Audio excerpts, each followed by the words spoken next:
Okay, great. Thanks. Thanks for your patience, everybody. So, welcome.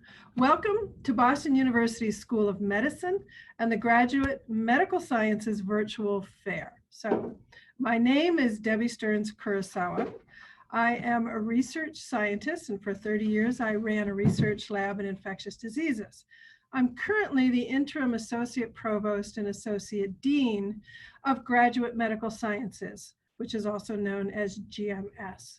Now, we are part of the Boston University School of Medicine, but we don't do medical students. What we have are programs for master's and PhD students, which is why you're here, because you're interested in that as a potential next career path. So it's my distinct privilege to welcome you to our virtual fair. This fair is designed to introduce you to 13 of our master's programs. We have also included chats on several additional topics that are important to you as students if you decide to come to Boston University and to the city of Boston. So you will have an opportunity to chat with program directors from these graduate programs to find out which GMS programs might be of interest to you to further develop your career options. You'll also be able to chat with representatives from Student Financial Services and Housing, because as students, finances and apartment living are an essential element of the student experience here. Our Associate Director of Diversity, Equity, and Inclusion will give you an overview of resources for minority students and students from other underrepresented groups and first-generation students as well.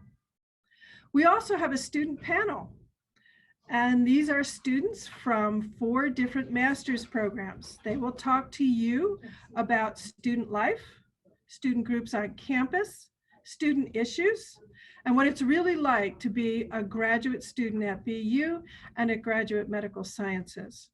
So our students are trained to be critical thinkers and problem solvers. And so whether you're interested in one of our clinical programs, working with people, or with research programs working in the basic sciences, the expectation is that you're going to be thoroughly trained for a career path in your field and that you're going to make a positive impact working into the future.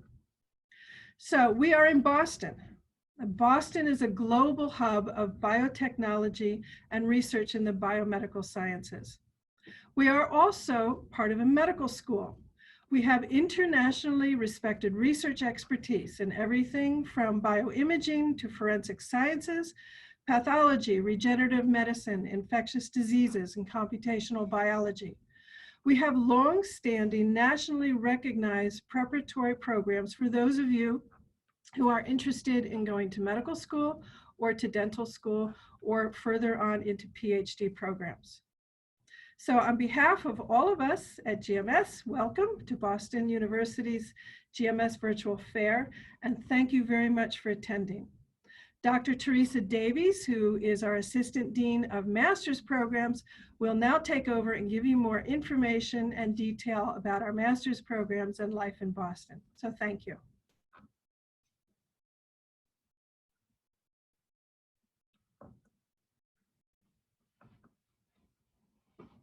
How do I exit?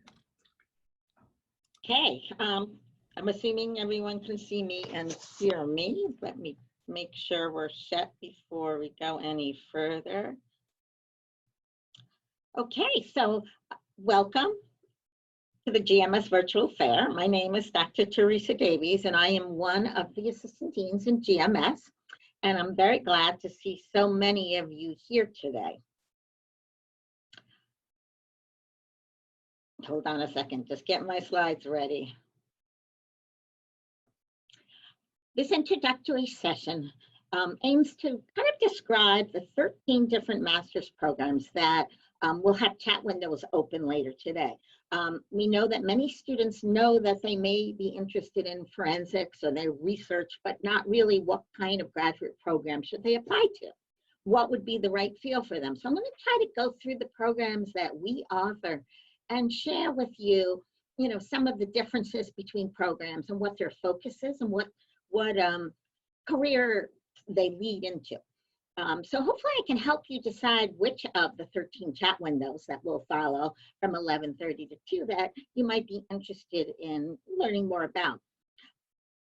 So I'm going to start with a little bit more about graduate medical sciences. As Dr. Stearns Kurosawa said, we are a leader in biomedical research and in graduate education. We have over 900 graduate students here in the graduate school, which is the graduate arm of the medical school. We have over 30 different PhD, master's, MA and MS programs, and even some certificates.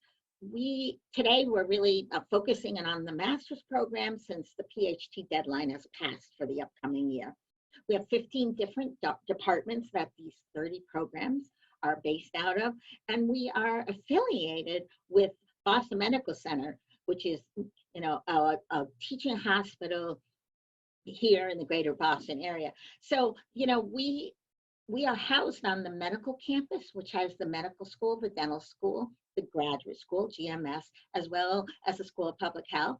And these are all collaborative in terms of the events that we hold for students and, other things that make us really be able to lend our education to students from many of the different professionals. So again, I think that what makes us unique among other graduate schools is that we are on a medical campus and we're with like-minded students who are really going into professional and clinical fields. We're very collegial and collaborative. We also do a lot of cross-campus collaboration and research with the Charles River campus, which is a couple miles from here. So we also have an active graduate student organization, the GMSSO, Graduate Medical Sciences Student Organization, but we also have other student organizations, clubs and committees that are affiliated, some with individually with programs and others that are broader. So, of course, I have to talk a little bit about Boston. And later on, between 12 and 1, we'll have some of our students holding a panel who will talk more. But, Boston is an awesome place to go to school. There are hundreds of thousands of students that kind of descend on Boston every September. And the population of Boston doubles, during the academic year. And this is because we have so many undergraduate and graduate schools here. So we're an academic hub, but we also have a rich culture in terms of history. We have many opportunities for you to go out and enjoy what the Northeast has to offer, including the mountains to the north and west, the ocean beaches, down on the Cape or a short drive up to Gloucester. All of these things make studying in Boston a really, really enjoyable place where we deal with like-minded students in the biomedical sciences. So what I'm going to try to do here in the next 3 or 4 slides is to kind of group the master's programs that you can kind of go and learn more about later today by what they do. Or where they lead you to as you make these decisions about what direction should I take my career in. So these first 3 are really programs that allow you to go right into the workforce with a specialized kind of background. So bioimaging, there's a clinical track of the bioimaging master's programs, which really lets you go right into different academic institutions, hospitals, the private or government research centers, and use your clinical expertise in technology and the instrumentation involved with imaging directly right after graduating with your master's. The health emergency management program is unique in that, it often attracts students who have been in the military and the, in some sort of public sector, the police force or whatever, and then they're later in their career and they really want to kind of get involved with healthcare management, emergency management, and for instance, in the, times of a crisis, like we have lots of stuff going on right now to prepare for a potential outbreak of the coronavirus. And you know, this is what graduates from healthcare emergency management offers. Medical anthropology is a really unique program where it trains you to be both a leader and a researcher, okay, in a health profession field, but where you also need to take into account the cultural and social perspectives in order to provide the best care. Another thing I've included on these slides too is whether they are part-time, full-time, they can be done in 1 year or 2 years. Again, you know, these are all things that you should consider when deciding what program might be right for you. So we have a lot of research-based programs. These are master's programs that require you to do a thesis and to really do, you know, work in one of the biomedical sciences realms. So clinical research is, as it says, it's really building on the skills you need to do clinical research in a hospital, academic, or biotech setting. So basically, you learn things like how to get a human subject, you know, and how to do all these regulatory guidelines that are involved with clinical research. Nutrition and metabolism is also focused on more basic science research and does clinical research, but it really gives you the skills to work in a basic science or clinical research facility. And often students in the nutrition and metabolism program will end up going on and getting a PhD in nutrition and metabolism or a similar field, or some of them end up going on to medical school or dental school. Okay. The pathology program, again, is a clinically oriented research program where, yes, you again are doing research, but you're using clinical samples, and you're going to develop the skills you need to work, you know, in a hospital setting. Okay, so it's a you know, a little different. So each degree, you know, really offers you a slightly different pathway.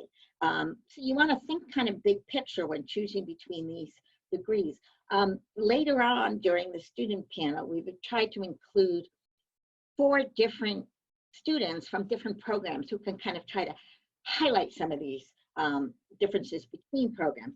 BRT, Biomedical Research Technologies, is one where you learn the skills on how to run and manage the various new evolving cutting edge technologies that are so important as we advance as, you know, researchers. There are many newly developed imaging techniques and such that, yes, we need to train people who know how to use these in both a research and a clinical setting. So that's what BRT really prepares you for. And the last one is bioimaging, which is, again, overlapped. On the previous slide, I talked about bioimaging from the clinical perspective. And that's for people who really are going to be working in hospital settings. But in the research track, you may be one of the people actually developing and testing new technologies using imaging. So again, bioimaging offers you 2 different tracks, either in the research realm or more in the clinical realm. So we have 2 different forensic science master's programs. One is forensic anthropology, and this program is really more in a theory, a methodical kind of program where, you know, you're going to become something like a death investigator and work at local or national levels. You know, you're really working to develop the, you know, the skills and the approaches for forensic identification. Now that's different than biomedical forensic sciences, which is, you know, what you think of when you think of CSI. You think about, you know, researchers who use DNA to help identify people in investigations at crime scenes, you know, really do the DNA analysis, you know, at the, the ground level, helping to really pull apart the evidence that is available. So the forensic answer is more of a theory-based use of forensic skills, where biomedical forensics is more based on, identifying different, facts from the DNA. Okay, so we also have several what we call pre-health preparatory master's programs. So I'm sure many of you heard of the MAMS, or the Medical Sciences Program. This program's been around since the 1980s, has trained thousands of students. Basically, it helps students build their credentials for medical school admission.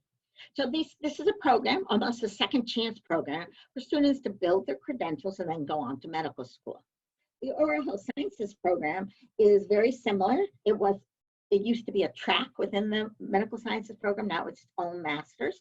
And it prepares students, allows them to build the credentials that they need for dental school submission. So I am actually one of the assistant deans, as I said, of the master's programs, but I am also the director of the OHS program. So I understand these programs both from the dean level and as a program director involved with education and curriculum development. So both MAMS and OHS, as we call them, really are very strong programs that allow you to build your skills, build your credentials, and hopefully gain admission to medical or dental school. Anatomy and Neurobiology Facilities Program is a teaching program combined with research. So the students in this program really focus on specifically on anatomy, how to teach anatomy. As you know, anatomy crosses all of the health professions. You need to have a base, anatomy background, no matter what clinical program you are going in. And so this program really helps to try to prepare you to be one of those master teachers in the field. Often, again, students in this program may end up deciding to go on to an MD or a PhD program. But again, it's a program that builds your skills in the basic sciences, particularly anatomy, and helps you develop those speaking skills. The health professions education is sort of on the other end of that. What this master's program is geared towards people who already have a terminal degree. So what do I mean by that? By having a terminal degree means that you have a PhD, an MD, a DMD, a PA, a physician assistant, a pharmacist, an ophthalmologist, whatever. You already have a clinical degree, but you're working in a academic or a hospital setting where you really like to get more involved with education, maybe move in more into a leadership position. So like, for instance, in a med school, you might become one of the directors of residency program, or, the clinical, different blocks that students, pass through when they're in the medical school. So, this is really geared for people who want to kind of still be in their health professions, but take on a more of an educator or leadership role. So the clinical master's programs I have last here, these three programs are not involved today in the virtual fair because their deadlines for the 2020 academic year has already passed. We had a virtual fair in the fall where we had these programs. So if you're interested in one of the clinical programs, I recommend you, consider coming back and taking a look at us early fall, and these programs hopefully will be having another virtual fair. So just briefly, the Mental Health Counseling and Behavior Medicine Program is an accredited program where you are licensed to be a mental health counselor. It's 2 years full-time, and you do a 9-month practicum training in a clinical setting. And then you sit for the licensure exam at the end of the program. Genetic counseling is very similar, except for, of course, you're in the genetic counseling field. It's an accredited program. Again, it's 2 years. And, when you graduate, you're able to be a genetic counselor in hospital, private, community settings. Physician assistant program is, I'm sure many of you know, it's a For us, it's a 28-month master's program, an MS degree, where you are trained to be a clinician. The difference between a PA or physician assistant and other clinicians, such as an MD, is that you will work under a doctor, but still assume many of the same responsibilities, but under the guidance of an MD. So again, those are our clinical programs. You know, something I forgot to mention earlier is I would welcome you to open up a chat window. So if you look down at the bottom, I believe you can check on the chat box.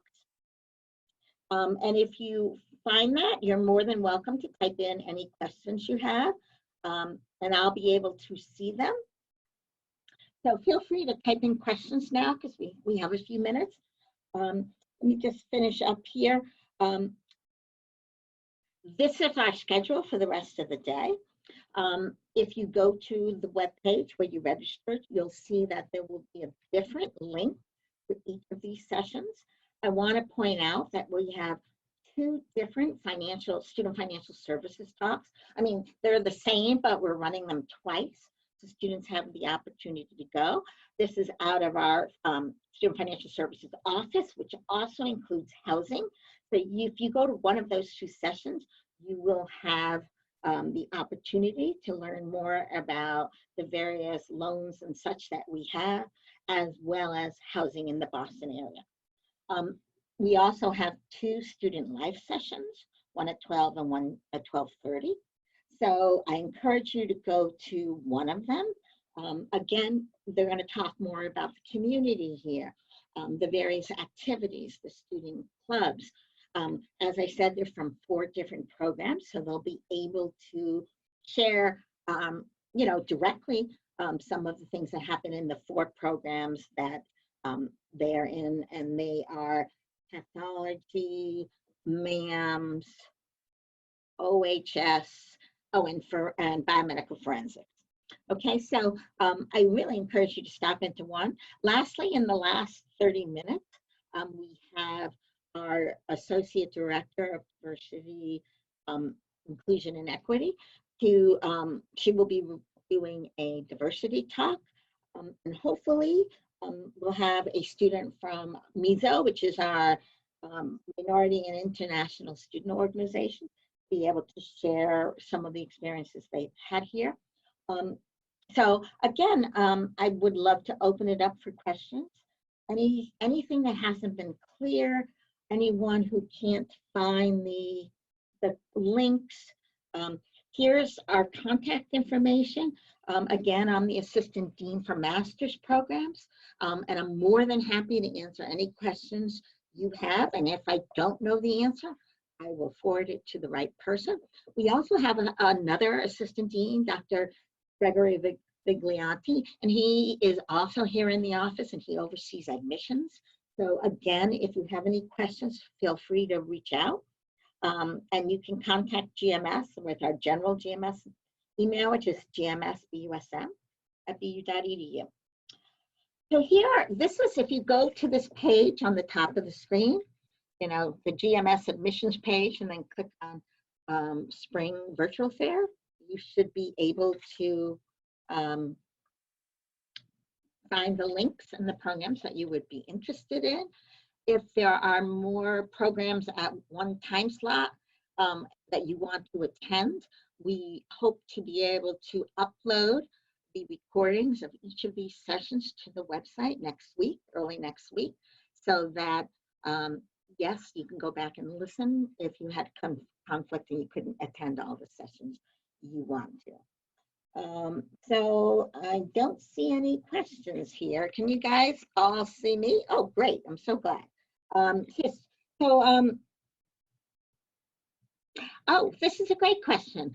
What are your dual master's programs and how many credits are needed to graduate? So that's the question. We have dual programs primarily with MAMS. So the Master's in Medical Sciences program, which is the master's program that helps to build credentials for medical school. We have a dual degree with clinical research. with a master's in public health. So again, cross campus with the School of Public Health, and mental health counseling. So those are basically the dual degrees that we have specifically that I can think of. So if you have any, any specific questions, I would visit the MAM's webpage and reach out to Dr. Offner, who is the program's director, or they have a couple admissions people who can come and answer all your questions. As far as I know, I believe that all programs can be completed in 2 years. They do basically the MAMS program in the first year, the MPH or the clinical research or the mental health counseling in the second year. The mental health counseling might be slightly longer than 2 years because you do have to do your practice. But there is overlap. There's less credits if you do them jointly than if you do them individually. But I am not sure of the exact number of credits. Okay, are there any MCAT preparation courses? So again, I'm assuming you're interested in the medical sciences program, and I believe there are MCAT prep sessions that are woven in at the end of the first year for students who are planning on taking the MCAT in the summer. Again, first session I think is right at 11:30, so these are great questions to ask Inju and Devin, who are should be there, I believe. I think Dr. Offner's teaching. So definitely there are resources available and built into the curriculum, as far as I know. Anyone else? Oh, Shuchita, this is Shuchita. So Shuchita Rao, who's typed this last question in, is our admissions person. So you can reach out to her with specific questions as well. Her name, let me go back on my slide if I can, is right here, Shuchita Rao. The question is, can credits from different master's programs be applied to GMS program? You can take classes at SPH, say, and then decide that you want to matriculate to a GMS master's program. If that is the case, then those courses are cross-checked between the two schools, and they will accept them usually as electives. They usually won't replace core prerequisites. If you are a non-degree student, there's no more than 8 credits can be transferred to a new degree program. So it really depends on the courses you're taking and what level and what program you are in. So I think that would be handled on a case-by-case basis, but we definitely do accept courses from other, BU programs specifically. I'm not sure about master's programs outside of BU. I don't think that's commonly done. Other questions? That's great. So again, my email is here. I'm on the website. Okay, one more question. What's the GPA requirement for the medical sciences program and the GRE score requirement? So I'm going to answer that in a way that I know students hate to answer. We like to see our students somewhere in the 70th, about the 17th percentile for GREs. This is a generic answer for GMS. And MCATs, I'm not going to make a statement on that because I'm not sure what MAM's what requires. However, I do know that a majority of our programs have waived test requirements. GREs are no longer required for many of these master's programs. So it really does depend on the program. I believe for MAM's, it's on a case-by-case basis. So again, go to the MAM's talk and ask that question. There's a list of which programs require the GREs and which do not. on our website under the admissions page. For instance, OHS, which is my master's program for students going to dental school, does require the DATs. Okay, so again, the GREs may or may not require. Let me go back quick. I'm trying to think. So I don't believe any of these programs require the GREs, or the clinical research, pathology do not. Nutrition may. BRT and bioimaging, I do not believe. I'm not sure of the forensics program, so I'm not going to mention on that. And like I said, OHS still requires, you know, the DAT. Health professions is different. Since you already have an advanced degree, they don't require the GREs. And I'm not sure, I think the anatomy program does. So check out the page on our website under admissions for programs requiring GREs. Reach out to your individual program and absolutely ask in your individual sessions. Okay, let me see, what else have I missed here? We applied to different master. No, so I think I kind of answered your question, Maria, in my previous one. I would say, you know, 70% of our programs do not require test scores. So you need to check individually with each program. Okay, so I'm going to sign off here because I want you all to log out and go to a new chat window. And again, right now we have anatomy and neurobiology, biomedical forensics, MAMS, and then, you know, financial aid and housing. Okay, so thank you, everyone. I'm very, very glad you were able to come today and, you know, learn more about our program.